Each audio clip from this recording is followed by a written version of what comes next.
Alright, you guys, ZFR back here once again, and in this video, we're kind of approaching the end of this current console generation. We're going towards PS5, the Xbox Series X, PC I believe is getting like new graphic cards and all that stuff like that. Everything's getting ready to hit a big upgrade and stuff like that. And I've just been, kind of reflecting recently on this current gen, on this past generation so far. And looking back at it, this generation wasn't that great. There's a lot of things, a lot of serious things that I didn't like about this generation in terms of gaming. So I'm pretty much just going to take this video and make it kind of into a little bit of a rant video, just talking about the different stuff that I disliked about this generation, what I currently don't like about it, where I think it's going, and why I think us as gamers, we kind of gotta start being a little bit harder on some of these gaming developers and stuff, because this generation was kind of trash. I'm not gonna lie. So yeah, man. And what triggered me to think about this? Well, I've heard a lot of people say it so far that this generation is the worst one of all. I was born a year before the PS2 came out, so this is only my third console generation. But at the same time, this out of all the ones I played, yeah, this one I gotta say has had the most disappointments. Like, I look back at stuff like Fallout 4, what's some other games? Destiny, freaking, of course, recently Last of Us Part 2 let a lot of people down. That was a big surprise and stuff. Everything. Red Dead Online, even though I love Red Dead Online, right now, even, that game just ran into more problems and it's way behind the mark on where it should be. And even with games I love like Ghost Recon Breakpoint, once again, it's behind the mark and it should have been a lot better than it was at launch, and even better than it is right now. So there's just there was a lot of disappointing games and franchises this generation. Mass Effect disappointed a lot of people. Anthem right after that, even though they're working on improving Anthem, which I'm happy to see. But that is just crazy. Battlefield, oh my god, like a lot of stuff just went wrong this generation, and I feel like it's kind of weird because I've noticed that like we're in this era, and I've said this a ton of times before in the past, but we're in this era where I don't know when this became the popular thing, but in terms of like movies and games, it seems like directors and development teams and stuff like that are caring less and less about what the customer wants, what the consumers, the consumers want, and they're worried a lot more about their own visions and stuff like that. And I could be crazy, but I feel like it wasn't always like that. I mean, maybe I'm just not remembering right or something, but never before this generation have we heard things like don't like it, don't buy it, and stuff like that. You have all these freaking messages and stuff being shoved into every game and all that, every movie, the whole SJW thing. That's still going on, and that's gotten to the point where like even the anti-SJWs are kind of becoming SJWs. So like it's just a big mess, and pretty much this generation it's just been kind of sucky. The sad part about this generation, the tragic part, is that despite all the crazy stuff going on, a lot of it's not a big deal. A lot of it's not a big deal on its own, but the part that makes it a big deal and it makes it so bad is that at the end of the day, a lot of this kind of resulted in, I don't want to, trash on people's work or anything, but it resulted in a lower quality across the board on a lot of games and stuff in terms of what people were expecting.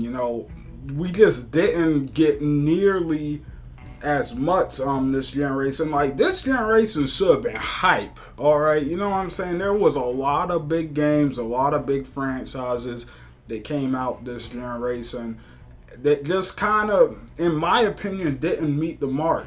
Like, the only thing that this is just my personal opinion, right? Like, people, I'm sure some people feel differently about it and stuff like that, but in my opinion, the only thing that really was a massive surprise and kind of a masterpiece this generation was The Witcher 3. And you all know that's my current favorite game of all time. I feel like that one surprised a lot of people.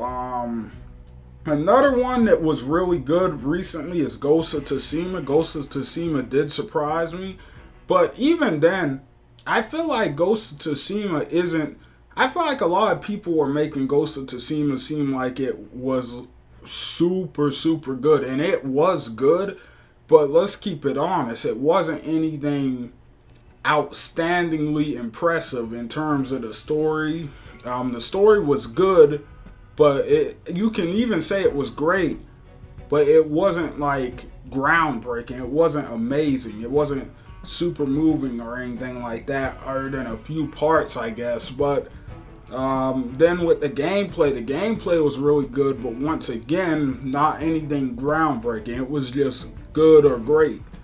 And I feel like that about a lot of PlayStation exclusives this generation. Looking back at it, it's crazy because for the most part, PlayStation exclusives, in my opinion, have been the best games this generation, or at least when you pick out your line of best games this generation, for me, a lot of PlayStation exclusives would sit in that. But even looking back at some of them, a lot of them kind of fell a little short for me. God of War was good, but I'll say God of War was a pretty great game, right? But would I give it a 10 out of 10? No.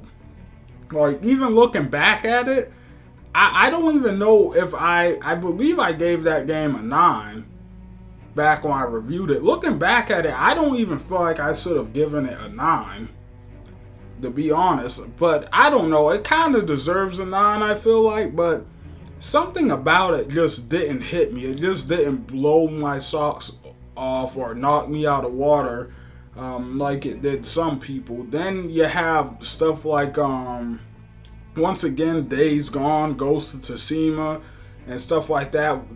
Ghost of Tsushima was much better than Days Gone, by the way. I mean, obviously, because Days Gone was not in good shape when it first came out. But those games were, I feel like those were a little bit more on the mid tier. Like, Ghost of Tsushima was a solid 8. Days Gone was like a 7, 6. Then you have Last of Us Part 2. In my opinion, Last of Us Part 2 fell short a lot with its story. That was like an 8 for me.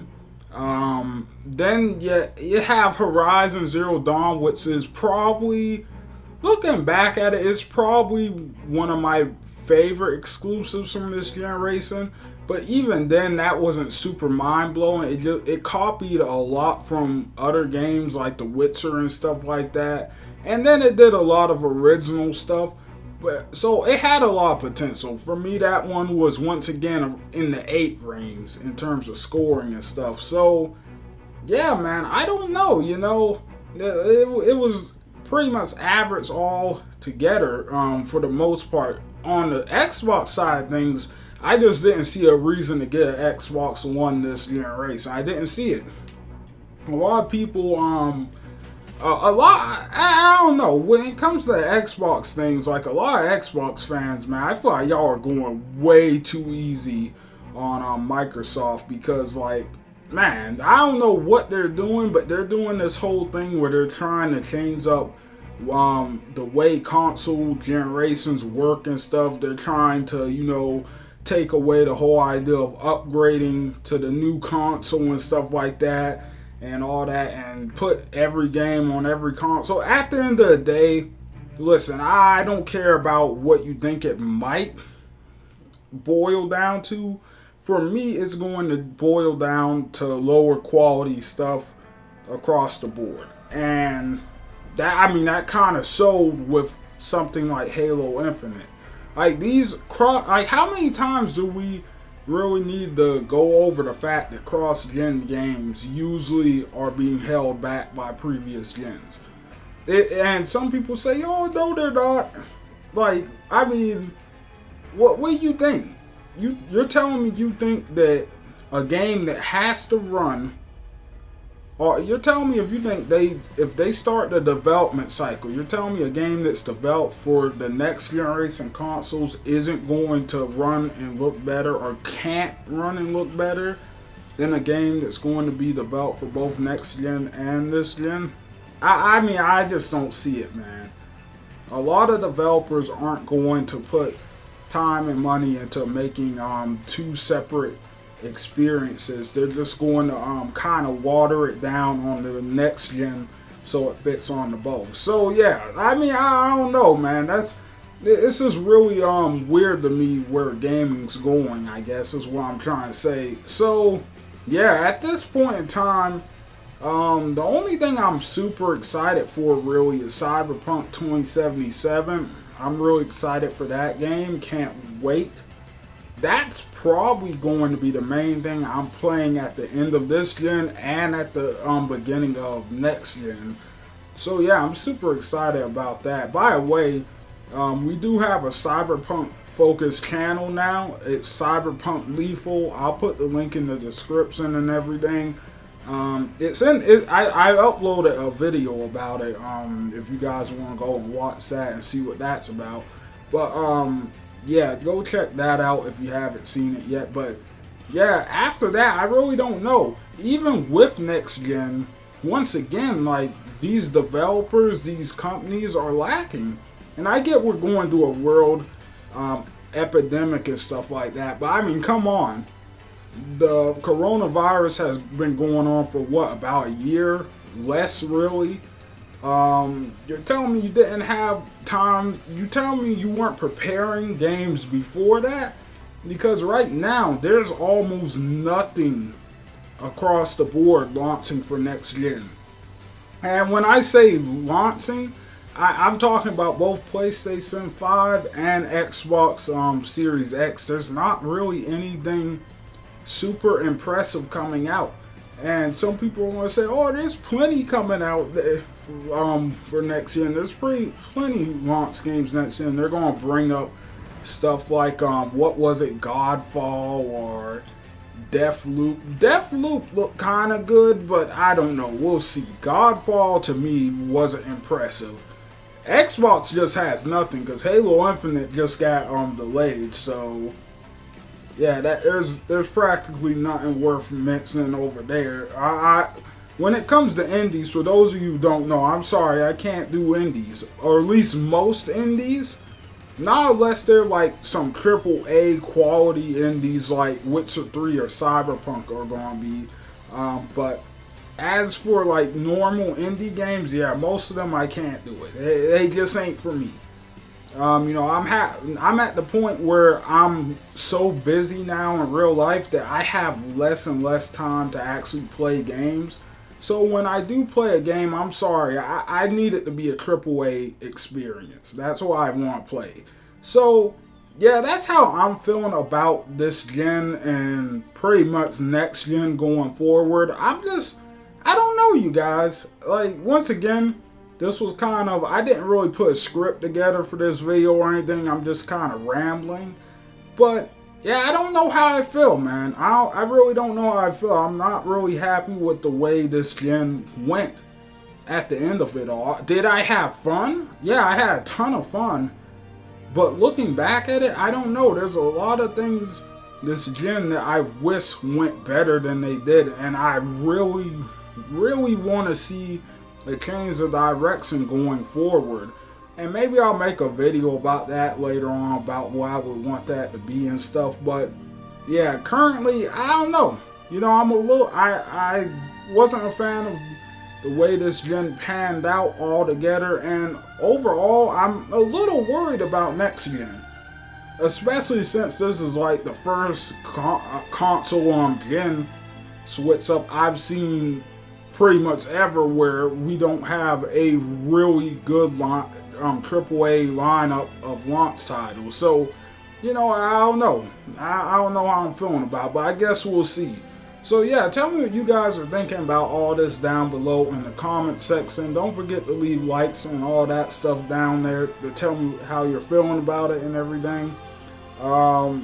Hit the subscribe button, this, that, and the third. And yeah, thanks for watching, you guys. Hope you guys enjoyed. I will see you on the next one. ZFR out.